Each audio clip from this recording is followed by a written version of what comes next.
রাজ্য রাজনীতিতে এখন অনুব্রত মণ্ডল, তাকে নিয়েই খবর। অনুব্রত মণ্ডল বোলপুরের আইসি, তাকে যে ভাষায়, যে কদর্য ভাষায় বোলপুরের আইসিকে তিনি ফোনে যে সমস্ত কথা বলেছেন, তার স্ত্রী তার মা সম্পর্কে টেনে যে সমস্ত কথা বলেছেন, যে হুমকি দিয়েছেন, সেই হুমকি নিয়ে রাজ্য রাজনীতি তোলপাড়। ভাইরাল সেই অডিও। এবং তারপরে অনুব্রত মণ্ডল, এর আগে আমরা যেটা শুনেছিলাম, তিনি বোম মারতে বলেছিলেন, তিনি নানা রকম দাওয়াই দিতেন ভোটের আগে জনগণকে, কখনো চরম চরম, কখনো গুড় বাতাসা, কখনো নকুলদানা, এরকম নানান রকম কথা তার মুখে শোনা যেত। কিন্তু দলের তরফে তাকে কোনো দিনও একবারের জন্য এই সব বাণী প্রচারের পরেও তার বিরুদ্ধে কোনো ব্যবস্থা নেওয়া হয়নি। কারণ দলের কাছে ছিল সাফল্যই বড় কথা, দল সাফল্য পেয়েছে। কিন্তু যখনই ওই গরু আর কয়লা পাচার এই মামলায় অনুব্রত মণ্ডল তিহার জেলে গেলেন, তারপরে সেই অনুব্রত মণ্ডলকে সাহস হয়নি তাকে জেলা সভাপতির থেকে সরিয়ে দেওয়ার। জেলে থেকেও তিনি জেলা সভাপতির পদ সামলেছেন। এমনও শোনা যায় যে জেল থেকে নাকি তিনি দলও নাকি চালিয়েছেন। শোনা কথা, সত্য মিথ্যা জানি না। তো সেই অনুব্রত মণ্ডল যখন আবারও ফিরে এলেন, তাকে আবারও জেলা সভাপতি পদে বহাল রাখা হলো। কিন্তু কোর কমিটি যে দুটো নির্বাচন উতরেছিল, একটা হচ্ছে পঞ্চায়েত নির্বাচন, একটা 2024 লোকসভা নির্বাচন। তাহলে অনুব্রতর অনুপস্থিতিতে কোর কমিটি যেভাবে সাফল্য দেখালো, তাহলে কোর কমিটির কি হবে?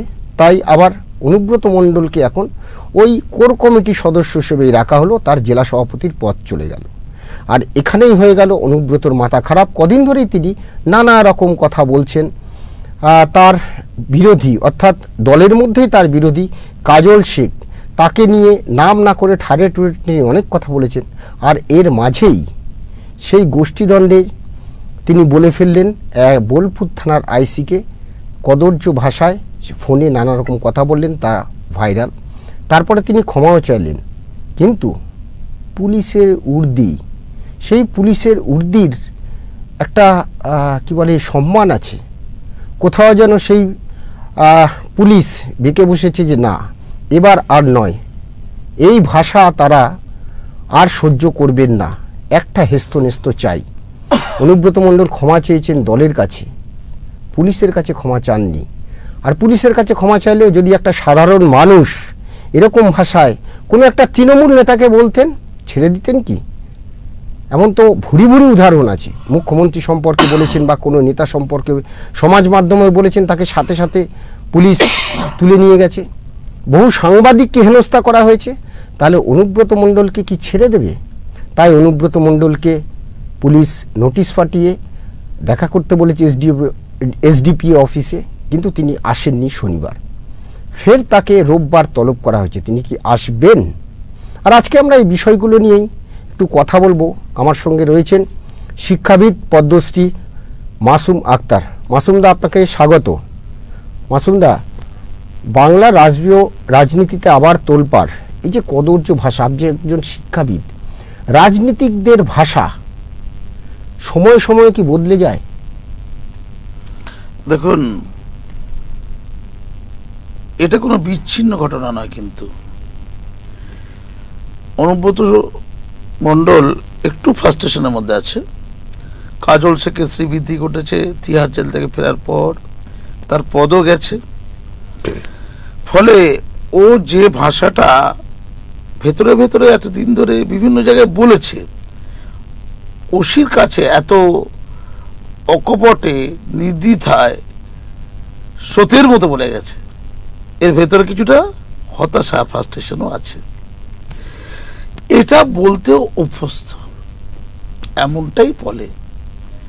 প্রকাশ্যে যখন স্টেজে বলতে পারে আমাদের অনুগত না হলে পুলিশকে বোম মারো, তো আজকের কথা নয়, অনেক পুরনো কথা।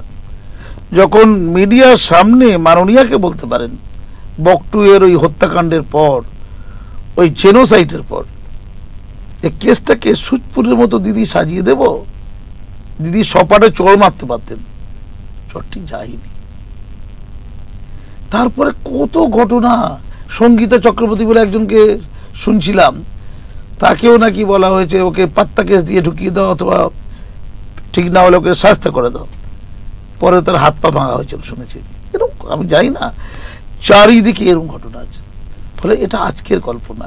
উনি তিহার জেলে ছিলেন অনেকগুলো চুরি চামারি চিটিংয়ের মামলায়, একটা দুটো নয়, দুর্নীতির মামলায়। জেলে কেন লোককে পাঠানো হয়? জেলটা কি সংশোধনাগার, একদম। সেখানে সে সংশোধিত হবে।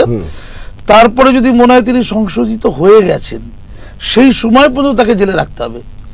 তার যে অপরাধের মাত্রা যতটা, ততদিন ধরে রেখে তাকে সংশোধিত করে সংশোধন যোগ্য হয়ে যাওয়ার পর তাকে ছেড়ে দেওয়া হয়। তার মানে এই 2 বছর উনি যে জেলে ছিলেন, তো সেখানে কি এতদিন কি ওই সংশোধনের যে একটা সময় থাকে, সেই সংশোধনের সময় পার হয়ে গেছে বলে মনে হচ্ছে, তাই কি এ ভাষা? সংশোধনটা হয়নি আর কি। ফলে না, আইনের ভাষাতেই ওনাকে প্রথমে ঢুকিয়ে দেওয়া উচিত। সংশোধন যদি বাকি থাকে তাহলে ছেড়ে দেওয়াটা ভুল হয়েছে। ক্লিয়ার? এবার বাকি রইল প্রশ্ন, যে আমি গালাগালটা পরে যাচ্ছি একটু, যে কেন এত রেগে গেছে, এইটা একটা খুব গুরুত্বপূর্ণ বিষয়। তার মানে অনেকে আমরা প্রশ্ন করি, দলদাস বলি, মানে প্রশ্ন জায়গায় এগুলো বলতে হয়, বিরোধীরা সব বলে টলে। বাম আমলে পুলিশ দলদাস ছিল, তৃণমূল আমলে তৃণমূলের দলদাস পুলিশ বলি না। শাসকের যে দলদাস হতে হয় পুলিশকে, এর জন্য পুলিশকে এত ঘৃণা করবেন না। আমরা প্রচন্ড ঘৃণা করি পুলিশকে। আরে পুলিশ তো রক্ত মাংস, আমাদের মধ্যে মানুষ, একদম। আমাদের কি এত ব্যক্তিত্ব আছে নাকি যে আমরা চোখ তুলে শাসক বা ক্ষমতাশালীকে বলবো রাজা তুমি উলঙ্গ? পুলিশের কথা বাদ দিন, আমরা পারি? একদম আমরা পারি। বলুন, আমি তো রক্তাক্ত হয়েছিলাম, মৃত্যুকে পড়েছিলাম। কটা সুশীল সমাজ, নাগরিক সমাজ রাস্তায় বেরিয়েছিল বলুন? এটা তো আন্তর্জাতিক খবর হয়েছিল। কেন বেরোয়নি? ভীতু কাপুরুষ তারা, মেরুদণ্ডহীন, তারা ভয় পাচ্ছে। বাবা কেন ঝামেলায় যাব বাবা, এর মধ্যে কোথাও ধর্ম ইত্যাদি আছে। ক্লিয়ার? অনুব্রত খুব গুরুত্বপূর্ণ কথা বলেছে। রাগটা কেন? সে রেগে হাম্মা করতে করতে বলছি, আমি যে এখন শুনলাম সকালবেলা, ঘুম থেকে উঠে দেখি না ওই ভিডিওটা ভাসছে, মানে বিভিন্ন পোর্টালে ছড়িয়ে গেছে। আমি না সত্যি বলছি, কানকে বিশ্বাস করতে পারছিলাম না যে যত খারাপ হয়ে এই কথাগুলো বলতে পারে, মানে এত তলায় নামতে পারে। মানে আমি কিন্তু বুঝতে পারছিলাম না। ঠিক আছে, মানে আমরা বলি না রকের ভাষাও বোধহয় এত খারাপ হয় না। আমি এআইটি এইসব কি বলে না, আমি তৈরি করেছে নাকি কেউ? আজকাল তো কারুমকে যে কি চাপিয়ে দিচ্ছে। আমি রাতের বেলা ওই দিন যেদিন ভাইরাল হয়েছে, সেই দিন রাতের বেলা ওইটা শুনে আমিও আপনার মতন ভেবেছিলাম এটা হয়তো বিকৃত করা হয়েছে, অর্ধেক শুনে, এবং ঘরে শোনাও যাচ্ছে না। তো আমি সেটাকে বন্ধ করে দিলাম সকালবেলা। এবং কেন বলছি জানেন তো, যে ইস্যুতে তো রাগ, সেটা একেবারে মামুলি ইস্যু। পুলিশকে রিপোর্ট দিতে হয় কত জমায়েত হয়েছে। তো ওই ওসির মানে আইসির, মানে বোলপুর থানার আইসির মনে হয়েছে ওটা 12,000-এর মতো। তো অনুব্রত সাহেবের মনে হতে পারে যে ওটা 12 না, ওটা 12 লাখ, বেশি 12 লাখ। তো পুলিশ তার মতো দিয়েছে। পুলিশকে বলতেই পারে ভাই ওটা 12,000 ছিল তো 12 লাখ বা 1 লাখ, সেটা আলোচনা হতে পারে। শুধুমাত্র এই কারণে কেন বেশি করে তুমি দেখাওনি, তার মানে একটা কথা ক্লিয়ার বুঝে নিতে হবে, শাসক দলের লোকেরা যখন কোনো জমায়েত করে, পুলিশকে এমন নির্দেশ দেওয়া হয়, আমি ধরে নিচ্ছি যেখানে এত বড় করে গালাগাল দিতে পারে, ওই সংখ্যাটা একটু কম বলেছে বলে আর কি, মানে দাবি সংখ্যাটা 12-13, হ্যাঁ, যে এত ভয়ঙ্কর অপরাধ করে একটা ওসিকে, আইসিকে, এবং একই কথা বলছে রাজ্য পুলিশের ডিজিকে, ডিরেক্টর জেনারেলকে বলছে, রাজ্য পুলিশের তাকেও গাল দিয়ে বলছে কথাটা, যে কম দেখিয়েছে কেন। তার মানে ধরতে হবে শাসক দলে যখন জমায়েত হয় 10,000-এর লোক হলে সেটাকে 10 লক্ষ দেখানো হয় বা 1 লক্ষ দেখানো হয়, অর্থাৎ প্রচুর বেশি দেখাতে হবে। পুলিশ মিথ্যে করে দেখাবে, অসহায় পুলিশ, নাচার পুলিশ, নাহলে ওই মা চলে আসবে, বোন চলে আসবে, বউ চলে আসবে। কিন্তু গালাগালটা যখন দিচ্ছিল আমি বিস্মিত হয়ে যাচ্ছিলাম। এতদিনকার একজন নেতা আছে, ভুল ত্রুটি করুক, গুন্ডা বদমাস যাই হোক, নারী বলে তার শব্দ আছে পৃথিবীতে, আমরা তো সম্মান করি না। তারও তো মেয়ে আছে, একদম, তার মেয়েও তো জেলে টেলে ঝামেলা ছিল তো।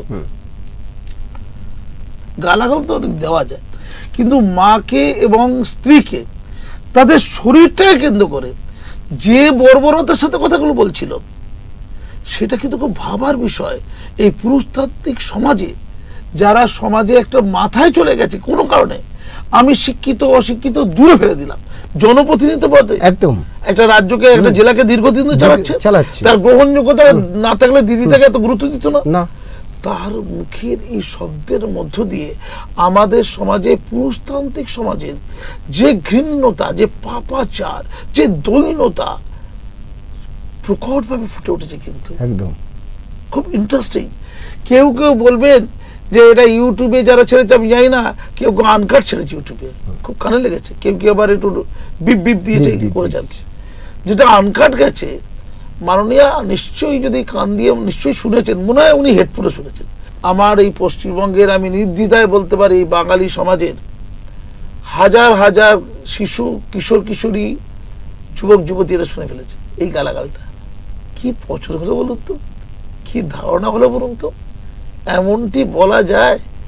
আমরা যখন দেখতে পাচ্ছি সপ্তম শ্রেণীর ছাত্র ওই পাঁশকুড়ার কৃষ্ণেন্দু, তাকে মিথ্যে করে চোর অপবাদ দিয়েছে বলে সে জান দিয়ে দিল। আত্মসম্মান বলে এতটা প্রকট। যেখানে মন্ত্রী জেলে গিয়েছে, জেলে গিয়ে ওই পার্থ চট্টোপাধ্যায় ওর পিতার সাথে দেখা হয়েছে, ফ্লাইং কিস দিচ্ছে, ফ্লাইং লাভ, 100% লাভ লাভ লাভ। নোংরামি নষ্টমী কোথায় গিয়ে পৌঁছেছে? সেখানে কৃষ্ণেন্দুর প্রাণ দেওয়াটা সিম্বলিক। সমাজে এখনো মরে যায়নি, এখনো এই নতুন প্রজন্মের মানুষ মূল্যবোধকে বাঁচিয়ে রাখতে চায়। আমরা এই বুড়ো খোকার দল নষ্ট করছি। অনুব্রত যখন এই কথাটা বলছিল, বড্ড ভাবাচ্ছিল সমাজে কি বার্তা যাচ্ছে। আমি পরিষ্কার করে বলছি, আচ্ছা আমি বুঝে বললাম না, ওনাকে 4 ঘন্টার মধ্যে ক্ষমা চাইতে বলা হয়েছিল। আমি কিন্তু বিশ্বাস করতে পারছিলাম না যেটা ওনার বক্তব্য। পরে বুঝলাম হ্যাঁ, ওটা ওনারই বক্তব্য। আমি ওনাকে তুই বলবো না, বলতে পারি না। আমাদের সমাজে সম্মান দেওয়ার ব্যাপারটা যেন চলে গেছে, নষ্ট হয়ে গেছে, ধসে গেছে একটা। এটা খুব দুশ্চিন্তার। সমাজে না একে অপরকে সম্মান দেবে মিনিমাম, এটুকু যেন উড়ে পুড়ে যাচ্ছে। আমি পরিষ্কার করে মাননীয়াকে একটা কথা বলবো। মাননীয়া, ও আজকে যে জায়গায় এসে পৌঁছেছে, এটা পৌঁছলো কি, দায় কার? আগে বলুন। আপনি বলেছেন অক্সিজেনের প্রবলেম, ও বলছে আমার ওষুধ খেলে মাথা গরম হয়ে যায়। মানে ওষুধ খেলে ওর দলের বিরুদ্ধে কেউ বললো নাকি মাথা গরম হয়ে যায়, এটাও একটা ইন্টারেস্টিং পয়েন্ট। অর্থাৎ দলের বিরুদ্ধে যদি বলে, অর্থাৎ ধরুন তৃণমূল দলে কেউ অন্যায় করেছে, পুলিশ তার বিরুদ্ধে কোনো অ্যাকশন নিতে পারবে না। খুব ইন্টারেস্টিং। আচ্ছা, তাহলে পুলিশ যখন তার কর্মকাণ্ড নিরপেক্ষভাবে করবে, শাসক দলের কেউ অন্যায় করলে তার বিরুদ্ধে করবে, আর বিরোধী দলের কেউ অন্যায় করলে তার বিরুদ্ধে করবে, এটা তো ন্যায্যতা বলে। তার মানে অনুব্রত এতদিন ধরে বীরভূমে এই রাজত্বই চালিয়েছে যে শাসক দলের হাজার অন্যায় থাকলেও বিরুদ্ধে করা যাবে না। তিনি বললেন যখন ওষুধ খেয়ে আমার মাথাটা গরম হয়ে যায়, সেই সময় যদি দলের বিরুদ্ধে কেউ বলে, দলকে ভালোবাসা দেখাচ্ছেন, তখন মাথা গরম হয়ে যাওয়ার জন্য আমি উল্টোপাল্টা করে ফেলি। সেই উল্টোপাল্টার ফসল হচ্ছে ওই মা আর স্ত্রীকে নোংরা করা, কারো মা স্ত্রীকে নোংরা করা। একদম। তাহলে প্রশ্ন হচ্ছে, একটা মৌলিক জিজ্ঞাসা মাননীয়াকে, এটা কি একটাই হলো? এটা কি বিচ্ছিন্ন কোনো ঘটনা? আমি মাননীয়াকে বলছি, রাজ্যবাসীকে বলছি, যদি ভুল না বলে থাকি, এটা স্বাভাবিক ঘটনা। অনুব্রত ফ্রাস্ট্রেশন থেকে উগ্রভাবে বলে দিয়েছে, বলছে তুমি রেকর্ড করছো তো করো না, করো না, রেকর্ড করো, রেকর্ড করতে বলছে, রেকর্ড করো, আমি কুছ পরোয়া নেই। ও আসলে না দেয়ালে পিঠ থেকে গেলে যেমন হয়, মনে হচ্ছে যেটা এমন একটা ভাব ছিল কথাবার্তার মধ্যে, যা আবার হবে ছিল না। একদম। আমার বক্তব্য অন্য জায়গায়। এই প্রতিক্রিয়াটা কি? প্রতিক্রিয়ার মধ্যে সবচেয়ে বড় গুরুত্বপূর্ণ প্রতিক্রিয়া শাস্তিহীনতা। এই যে শিক্ষায় এত দুর্নীতি হচ্ছে, দুর্নীতি কিন্তু আজ হচ্ছে না। কুণাল ঘোষ বারবার বলছে যে দুর্নীতি হচ্ছিল, আমরা সরকার জানতাম, চুপ ছিল, প্রশ্ন দেওয়া হয়েছে। এখনো বলছে ক্যাবিনেট একজন মন্ত্রী দুর্নীতি করে ঘুরে বেড়াচ্ছে, জেলে নেই, বাইরে ঘুরে বেড়াচ্ছে, উনি কিছুদিন আগে পর্যন্ত দাবি করেছেন। আমার প্রশ্ন অন্য জায়গায়। আচ্ছা, এত বড় অপরাধ করার পর ধরুন পুলিশকে আপনি যদি সামান্য একটা কথা বলতে, আপনি তো অ্যারেস্ট করে পিটিলাল করে তাড়িয়ে দিত। একদম, আমি সেটাই বলছি। এটা সাধারণ মানুষ বা আমাদের সংবাদ মাধ্যমের কেউ কেউ বলেছেন তাকে যেভাবে হেনস্থা করা হয়েছে, সন্ময় ব্যানার্জি থেকে শুরু করে শফিকুল ইসলাম থেকে শুরু করে কয়েক জনের নাম বলা যাবে, যেগুলো হেনস্থা করা হয়েছে, যেভাবে তাদেরকে টর্চার করা হয়েছে পুলিশ দিয়ে। আমি তো কতবার টিভি চ্যানেলে বলেছি, লিখেছি যে প্রশ্রয়ের অন্ধগলিতে এসব পাপের সৃষ্টি হয়। প্রশ্রয়, প্রশ্রয়, তস্য প্রশ্রয়। আজকে এইটাকে তো এই যে শাস্তির কথা বলা হচ্ছে, পার্টি থেকে বলা হলো ক্ষমা চাইতে হবে, নিঃশর্ত ক্ষমা 4 ঘন্টার মধ্যে। 4 ঘন্টা পর ক্ষমা চাওয়ার চিঠি তৈরি হয়েছিল, সেটা সোশ্যাল মাধ্যমে দেখেছিলাম। অশিক্ষা কুশিক্ষা কোন পর্যায়ে পড়লে ওই রকম চিঠি লেখে? একজন জনপ্রতিনিধি, একটা জেলার প্রধান, এতদিন ধরে মাতব্বর ছিল, তার চিঠির পয়েন্টটা দেখে যে বানান বলে ভর্তি, সেন্টেন্স বলে ভর্তি, সেটা গেল। ক্ষমা চেয়ে বলছে না, দিদির পুলিশ যদি দিদির পুলিশকে অসম্মান করবে, পুলিশ যদি দিদির না হয় মোদির হয় তাহলে অসম্মান করা যাবে। ওখানেও গন্ডগোল। মানে পুলিশ দিদির কি মোদির তো জানার দরকার নেই, অর্থাৎ দিদির হলে তাকে একটু সম্মান করতে হবে। বাবা সুব্রত বক্সী বলেছে দিদির পুলিশ, কিন্তু যদি মোদির পুলিশ হয় তার মাকে আর বোনকে তুলে নিয়ে আসা যাবে। মোদির পুলিশ কি রে ভাই, মানে পাপের উপর আবার একটা পাপ। আবার ক্ষমা চাইছে কার কাছে? সুব্রত বক্সীর কাছে। মানে আমি কাউকে মেরেছি, খুন করেছি, তার মাকে তার স্ত্রীকে হত্যা করেছি বা অপদস্থ করেছি, আমি ক্ষমা চাইবো কোথায়? আমি গুন্ডাদের চেলা আমার বসের কাছে চাইবো। এটা ন্যায় হলো? পাপ করেছে ওই আইসির কাছে, লিটন বাবুর কাছে, বোলপুর থানার আইসির কাছে। পাপ করেছে আইসির স্ত্রীর কাছে, আইসির মায়ের কাছে, খুব ঠান্ডা মাথায় বুঝুন। পাপ করেছে শাসন ব্যবস্থার কাছে, ন্যায়ের কাছে। ক্ষমা চাইছে সুব্রত বক্সী। সুব্রত বক্সীকে চিনবো না আমি, কেন চিনবো? ওটা পার্টির ব্যাপার। তুমি পার্টিতে যাই বলো বা নাই বলো, ওটা তো গোপনীয় ব্যাপার, পার্টির অভ্যন্তরীণ বিষয়টা। কিন্তু ক্ষমা চাওয়ার ব্যাপারটা তো ওখানে হবে। আর ক্ষমাটা গিয়ে ক্ষমা করে দাও প্রভু, এটা কোনো ক্ষমা হয়? আমি আরো একটা আতঙ্কের বিষয় বলছি, যেটা আমাকে আরো উদ্বেগে রেখেছে। ফিরহাদ হাকিম সাহেব, তার ভালো লাগতে পারে অনুব্রতকে, কিন্তু উনি বলেছেন, শব্দ যেটা ইউজ করেছেন, তুচ্ছ ঘটনা। এটা নিয়ে বাড়াবাড়ি করেছে, জেলা স্তরের তুচ্ছ ঘটনা, এরকম একটা বক্তব্য। আপনি তো কলকাতার মেয়র না, আপনি তো নেতাজি সুভাষচন্দ্র বসুর জায়গায় বসে আছেন না? অত নিকৃষ্ট নিচুতার সাথে কথা, এত ঘৃণ্য পাশবিক কথা, তাকে চূড়ান্ত কন্ডেম করে লজ্জা বললেন না, ঘৃণা বললেন না। আপনার সহকর্মী, তিনি রাজনৈতিক সহকর্মী, তার প্রতি ধিক্কার জানালেন না, ওটাকে তুচ্ছ ঘটনা বললেন। আপনার পরিবারের ক্ষেত্রে হলে কি এটা তুচ্ছই হতো? আমি তো তুচ্ছ মনে করবো না, আপনি তুচ্ছ মনে, এটার নাম পছন্দ। তার ক্ষমা চাইতে হবে কোথায়? অনুব্রতকে ক্ষমা চাইতে হবে লিটনের কাছে, আইসি সাহেবের কাছে, তার মায়ের কাছে, তার স্ত্রীর কাছে। আমি গতকালকেও টিভিতে বলেছি এটা। ক্ষমা কিভাবে চাইবে? আদিবাসী মহিলাকে নাকখত খাওয়ানো হয়েছিল, দৃষ্টান্ত যত ক্ষমা। ওই বোলপুর থানায় নাকখত দেবেন যদি আইনত তাকে জেলে ঢোকানো না হয়।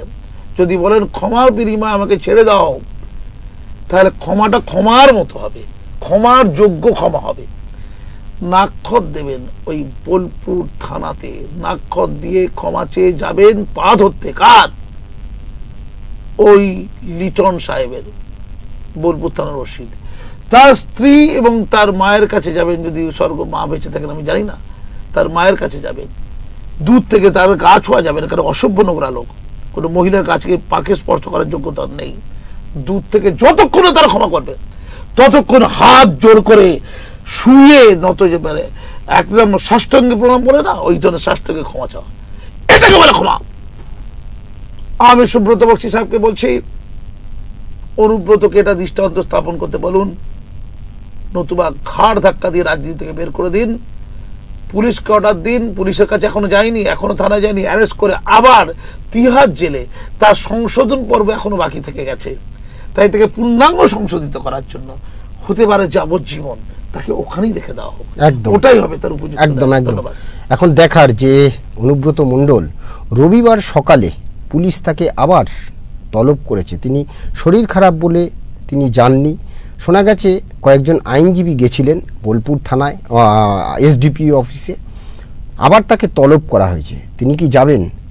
যদি সত্যি সত্যি এই যে অপরাধ, এটা শুধু অপরাধ বললে মানে ঘৃণ্য অপরাধ, এই অপরাধের সত্যিই কোনো ক্ষমা নেই আমাদের সমাজে।